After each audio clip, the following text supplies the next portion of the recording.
Welcome to Bets on the Future, where we highlight the various career paths in the electrifying metals world. From the vehicle you ride in to the bridge holding it up, metals are everywhere. Why not in your career too? I'm Jennifer Betts, a metals industry veteran with almost 20 years experience, here to highlight these incredible career paths as told by the women who are living them. This week, we have the honor of interviewing Rose Mock, who took over the reins of her family scrap metal business with her brother in the late 1990s, the family business established by her parents in 1956. Holding degrees from both Polk State College and the University of Florida, she's worked in various roles in the industry, currently serving as CFO and handling multiple responsibilities from inventory management to operational duties. She's been actively involved in the recycled materials community, serving as the past president of the Southeast region of the Institute of Scrap Recycling Industries, which is a trade association, and as the current president of the Florida Recyclers Association. Beyond her professional life, she is a 10-year breast cancer survivor, actively engaged with the Breast Cancer Foundation of Central Florida, co-chairing a survivor group, and helping raise funds for patients in need. Well, first off, I want to say thank you for joining us today. I understand that you are an incredibly busy person. We did get to meet 2 or 3 weeks ago, I want to say. I'll just say last month because spoiler alert, we're recording this before we're gonna release it in probably a month. Okay. But thank you for coming on here. For those that cannot see, Rose Mock has joined us. She is from Allied in Florida. And so I just want to thank you for coming on. And, I'm going to allow you to introduce yourself real quick. Okay. Well, thanks for having me. I appreciate the opportunity. My name is Rose Mock. I'm the president of Allied Scrap Processors in Lakeland, Florida. My company has been here since 1956. I'm the past president of the Southeast region of ISRI, the president of Florida Recyclers Association. I've been highly involved in ISRI since I was a young woman in the industry. And that's how I met you, Jennifer, actually, as one of the ISRI events. Yes. I've heard your name throughout the industry for several years, but it wasn't until rather recently we actually got the opportunity to actually meet in person, because we've tried a couple times to meet up, and it's a little hectic at those events. Yeah, to say the least. Yes, very. Yes. For those who may not be listening, or who may be listening and not aware of what ISRI is, it's the Institute of Scrap Recycling Industries. It's essentially the recycling association for our industry. And on this podcast, we are highlighting careers that exist in the metals world. And so Rose starts off on more of the raw material side of things. You're kind of starting the circular process. I'm curious, you've been in this industry a while. How did you find it? Like, what drew you to this industry? Well, I was born into it. My mom and dad started the business in 1956. True story. My mother worked for a scrapyard in Tampa. She was the scale buyer and the bookkeeper. The man's name was Saul Walker. There are still some people that are still alive that remember his name. And when my dad came back from World War II, jobs were hard to find, and his sister had a grocery store, and my dad went to work for her, and he was a butcher, but he didn't like it. And my mom said, well, hey, we get a lot of call-ins. We need the money. We got 2 young girls. Do you want to, I'll teach you how to scrap, and you can basically be a peddler, and that gives us extra money. So Dad said, sure. So according to the families, they were pretty much of a disgrace because he became a junk man, quote. And mom and dad saved their money, and that was in Tampa, and they came to Lakeland and bought some property and went to the scrap business. However, before that happened, my dad's brother was a rancher in Chiefland, there's still not a whole lot going on in Chiefland, which is north central Florida, but my mother was like, I'm a city girl. I am not going in the middle of the country.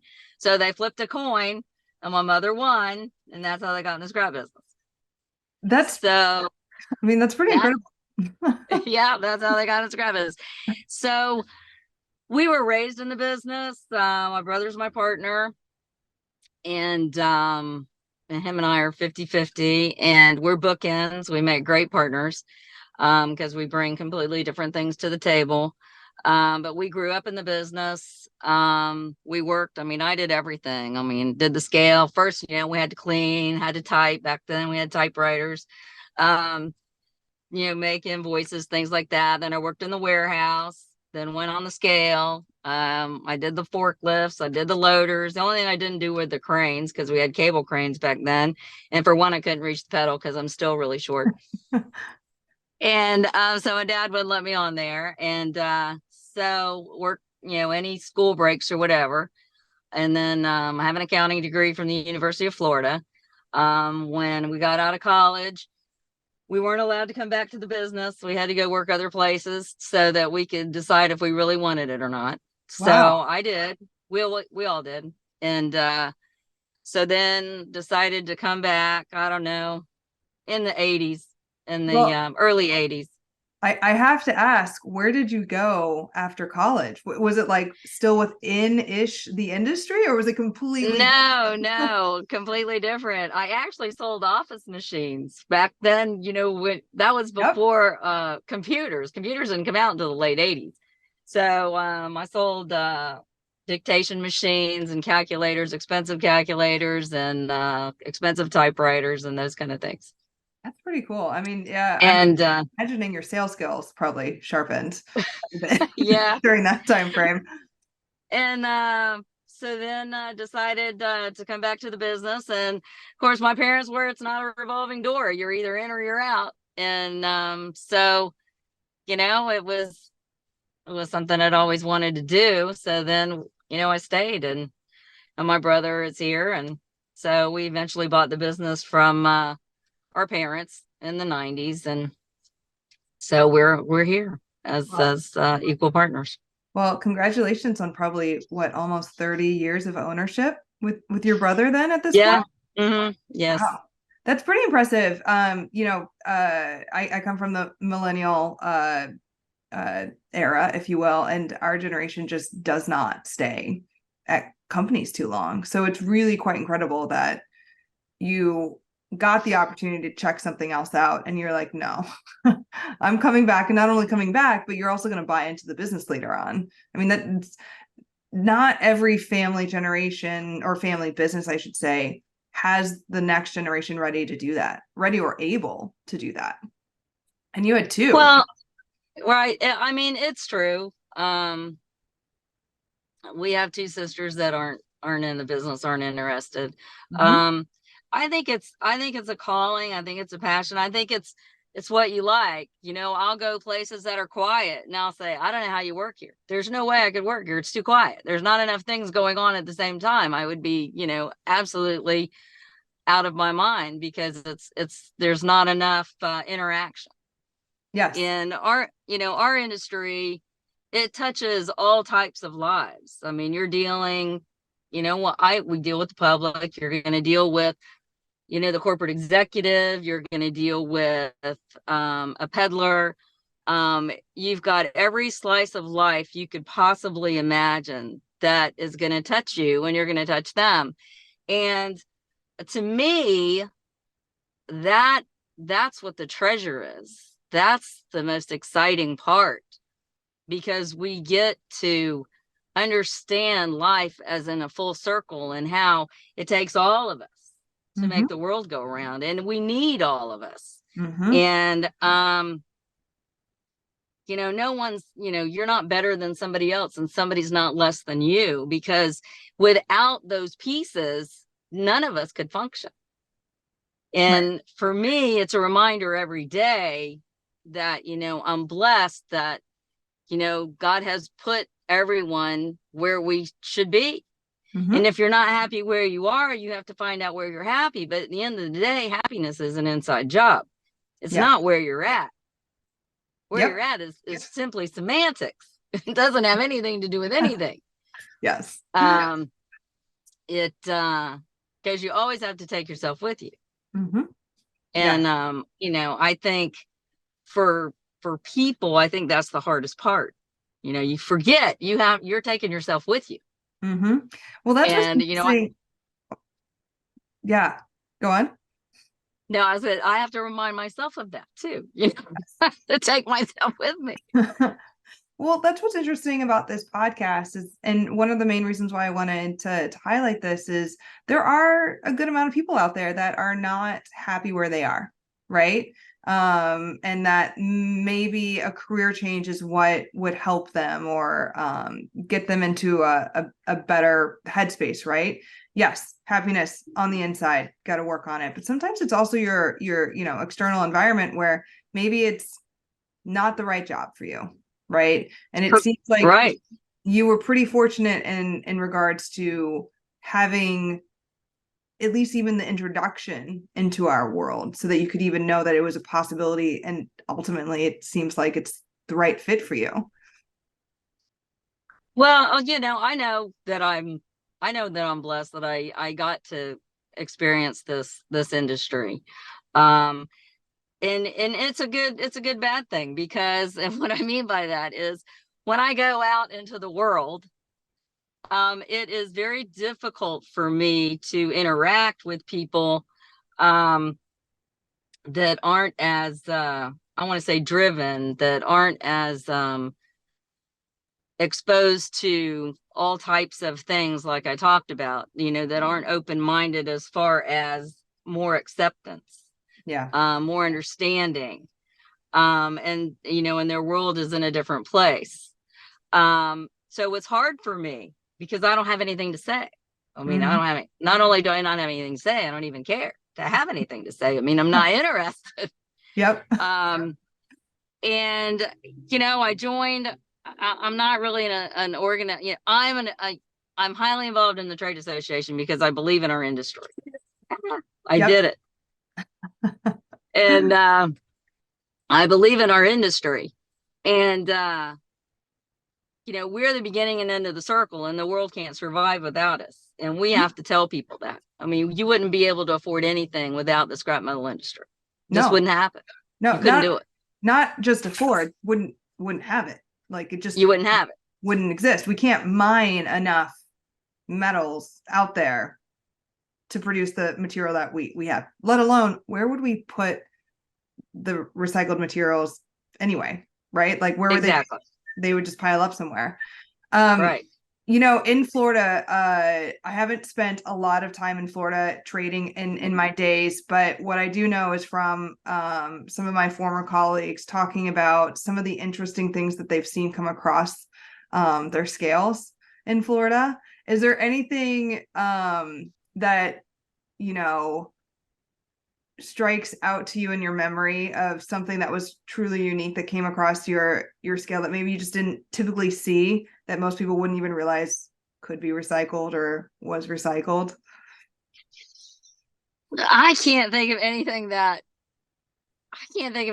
would be, because I've just seen it all, and some of it just becomes normal after a while. So it's not anything that just sticks out. I think it's how people decide they're going to bring scrap metal in is the most creative part. Yes. We have one guy who made he still drives it. He made a VW Bug into a dump trailer. What? And a VW, it's a riot. What? It's an absolute riot. Yeah. And it works and everything. VW Bug. We're gonna offline after this because I'm gonna ask for a photo of that. Or well, the next time he comes in, I'll take a picture of it. Yes, because everybody's like, oh, he's back. The bug is back. That's amazing. And that a lot of people just don't realize that that Volkswagen bag, it could have been crushed, recycled into a new car, but it's still got a little bit of life left. Yeah. And it's one of the things that you're for those that are listening and not viewing, Rose is in her car currently because your office is a little bit more hectic and busy these days, so it's a little bit of quieter spot, but your car is probably made up of some part of Volkswagen Bug at some point. Oh yeah, absolutely. There's probably a percentage there.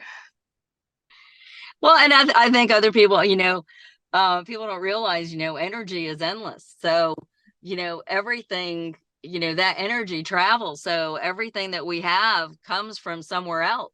Mm-hmm. So, there's a part of it with us. And to me, I think that's, I remind myself of that because I think it's very unique that when you do truly recycle, there's always a piece of whatever it was. Always. It's never going to go away. It's No. inherent in what you have. I was joking around with somebody the other day that was outside the industry because I was trying to explain to them how an aluminum can, for instance, can go from the shelf and then within 60 days be used and recycled and put back on the shelf. But I made the comment that you're probably drinking out of somebody else's can 60 days ago. And I realized it's probably not the best selling strategy. Yeah, probably not. I wouldn't say that. No. Yeah. Yes. I wouldn't say that. But energetically, it could be. Yes, it could be. And obviously the furnace would kill any thing on that. It would clean it out completely. Exactly. Yeah. When you're looking at, your current business and where the industry is going, because you're so involved in those trade associations, where do you see our industry going in the next 5-10 years?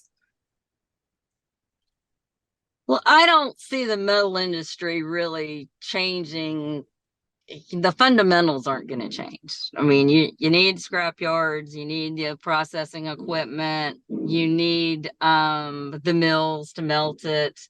The technology changes. So who knows what the advancements are going to be. There could be a huge leap, and it could stay the same in the next 5 years. When I was a kid, you had to either strip copper or you had to melt it to get the insulation, or burn it to get the insulation off. Now, with all the laws, you can't do that. So then you have choppers. Well, the choppers came in. That didn't exist when I was a kid. It didn't happen. You didn't have the technology for it to happen to begin with. So now we have a whole secondary market that we never had before because we didn't have the ability to have it happen. Right. So if something changes technology wise, then you're going to have a big leap. Other than, you're just going to have more steel mills buy more scrap yards, and then it's going to be more of a consolidation. But that's not a fundamental technology change of the business at all. It's just who owns it. It doesn't change how it happens. Right. So I really, I personally don't see a lot of that changing rapidly in the next 5 years. I think we aren't addressing, the other things that are going into a car or anything else. And what I mean by that is, as we have more things that cannot be recycled, then you're going to have less and less to recycle. Yeah. It's going to become more challenging. They're going to become more challenging. Yeah. And the list is long. And, you can read it in any industry paper. You can read it in any newspaper. You can read it and, listen to any mainstream media. It may be convenient and it may be cool and it may be fun to have it. But then what do you do with it after? Yes. And I think me as a person living in the world, I think that we as a society don't give that enough credence of what's going to happen after. Yes. There's I recently learned about an award that ISRI does, the Scrap Recycling Association. It's called Design for Recycling. Right. And this kind of touches on what you're talking about here, where a lot of companies have not historically in the past, designed with end life in mind, right? That's obviously becoming more and more. I think more companies are becoming aware of that. So ISRI started this award, I want to say 10 or 15 years ago, where they're awarding companies that have designed their product with that end of life in mind, with the intent that it can be recycled. So I find that fascinating that. Well, we should start there. Right. It's the chicken egg. Yes. But I think it's a little longer than 15 years, but I don't know, I lose track of time. But um, and I may be wrong on what the actual catalyst was, but if I remember correctly, um, one of the main catalysts for that was the PCBs in ballast and in the refrigerators. Really? And those things. You had the in the ballasts, all the light fixtures, and then you had them in the refrigerators. And so then it became a shredder issue. So if you had a shredder, then you were shredding those appliances. Mm-hmm. Okay. And then you were going to have PCBs. And then you're the bad guy for having the PCBs. And then you're going to get fined in EPA and blah, blah, blah. Mm-hmm. So ISRI collectively with the shredders, it was a big deal. So we were going back to the makers, and they're like, hey, it's not our problem. That's your problem. Mm-hmm. So it eventually evolved to where we made enough noise that the manufacturers had to get the PCBs out of the ballast, and they had to get them out of the appliances. That's good. But and like I said, I could be wrong on the timeline, but that was a huge deal, and that's what started the whole design for recycling conversation, and got that ball rolling. Manny Bodner, if my mind remembers right, Manny is from Texas. He was a big proponent of that when I was just starting in the ISRI board and all. Well, So if you're listening to this now and you work for an OEM or a product manufacturer, and you have a pretty cool product that has been designed to be recycled at end of life, applications for the 2024 award are available and out right now. So you do have some time to apply, or pass this along to your friend that works at, that cool manufacturing facility that's got that product in mind. So that's really wonderful to hear that it's been around for that long and that it's been making that big of an impact on us and our industry. Again, I think it's really incredible that you've had 3-4 decades. I mean, even longer, yeah, count some of your childhood in this industry, and you're like, no, I'm staying. This is exactly why I want to share it with more people, because well, there's no job that can compare to it. There's no. nothing that can compare Yes. to what we do. There's No. nothing. To me, there's nothing. No, and you get to see the full circular, economy, if you want to, call it that, from a manufacturing perspective. You get to go into industrial accounts and you get to see what they're making and, what we're doing here, and be a part of that, and then send it back to the mills who are then going to sell, the steel or the aluminum back to the manufacturer. And it's pretty interesting. I people don't realize how much manufacturing is actually still here in the US. There could be more, obviously. Oh, there should be a whole lot more. Yes. Yes. I know. And we're seeing more of investments from other countries actually coming to the United States, because we are a scrap rich country, and that they're recognizing that we do have the available raw materials from folks like yourself, Mm-hmm. be able to support that. And you're seeing that in several really big investments that have come to the States recently. Even in the past 6 months, there's been major news. Yeah. Groundbreaking. No, it's true. I mean, we really need to be back to a manufacturing country. Mm-hmm. Yes. I look at it this way. It's like, white collar is great, and service is great, but who's going to fix your toilet, and who's going to build your house, and how's all that going to happen for you? I mean, AI is not going to build your house. It may do the plan, but it's not physically going to go out there to do it. Right. And we as a society don't give credence to the trades like we need to. No, there's a company out there called Degree Free, and they help essentially guide I'll call them kids, but they're teenagers, right? High school students, and even their families, to understand that there are a lot of career paths, really lucrative career paths that don't involve college, right? Obviously, No, you went to college, but you grew up in a business that your parents, recognize that, okay, get the degree, but you need to go try something else before you realize, what's available here. And I'm very happy that your family recognized that. There are a lot of people out there that, we learn different ways. And so maybe we should recognize that we should have careers in different ways, not just sitting at a desk, not just, staring at a screen all day. There are ways that people would really enjoy working if it was in a different mindset. And I think that's slowly shifting, that, college isn't necessarily the answer or what we're pushing on our kids as much anymore. no, it's true. It needs to start in the schools. Mm-hmm. Yes. It really needs to start in the schools.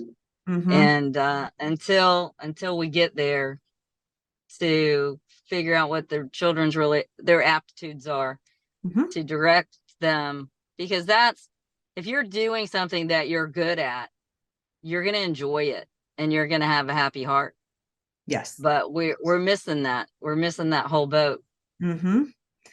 Well, I want to say a huge thank you to you for taking the time. I know you're extremely busy, and I really appreciate, what you've shared with us, what you're, seeing in the industry, what you've seen in the industry.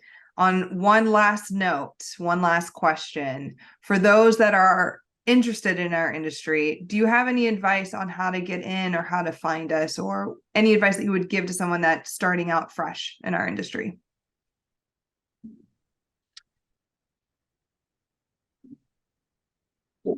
I would say that there are several different ways you can go in the industry, depending on what you excel at or what you like, depending on the companies. So if you like dealing with people, being a buyer, doing that type of thing, so you're dealing with a lot of different people. If that's not you, and you would prefer the equipment and the operations, then go for that. Go for what you like in the industry, because it really is so varied what you can do under the same umbrella, more than I think any other type of industry. And you just got to find what you like. Mm-hmm. Well, hopefully somebody out there has listened to this and maybe gotten inspired, at least to check out what we do here. Well, I hope so. I hope so. I mean, I hope that they're inspired to be part of what makes the world go round. In an economic, we're green before green was cool. The whole thing, yes. To make the world a better place. Yeah, we're the originals on that one. We are the originals. We are the originals. Again, Rose, thank you so much. I really appreciate it. Rose Mock. Well, thank you for asking me to be on your podcast. Yeah, and anytime. And I look forward to meeting up with you, hopefully in Vegas this year, maybe. No, I won't be at Vegas. I'll be doing the Southeast regions, but okay. I'm not doing the national stuff. All righty. Well, I will definitely see you at the next regional ISRI event. For sure. Take care. Thanks a lot. All right. Bye.